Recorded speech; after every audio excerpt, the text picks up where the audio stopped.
দেখতেই পাচ্ছ আমার ছেলে আমাকে বলল ভিডিও করো না, তো কেন বললো সেটাই তোমাদেরকে বলি। চলো, অনেক দিন ধরেও বলছিল যে পায়েস খেতে ইচ্ছা করছে, তো ওর জন্য কথা মতো পায়েস করেও দিলাম। আর ও পায়েস খেতে এতটাই ভালোবাসে, বারবার বলছিল দেওয়ার জন্য গরম পায়েস, তাই একটু পাখার নিচে ঠান্ডা করে নিলাম যাতে তাড়াতাড়ি খেতে পারে। আরও আমি যতক্ষণ ভিডিওটা অন করে রেখেছিলাম পায়েসটাও মুখেই দিতে পারছে না, হয়তো লজ্জা পাচ্ছিল, আর তার জন্যই ও ওরকমটা বলল। আর কেন জানি না, এত ছোট মানুষ, ওর আবার কিসের এত লজ্জা।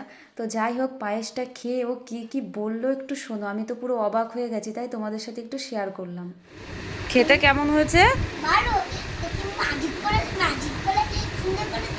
হ্যাঁ, ম্যাজিক করে সুন্দর করে দিয়েছি।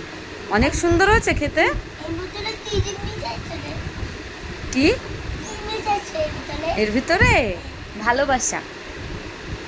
ভালোবাসা, ভালোবাসা মানে লাভ, বিয়ে করে না।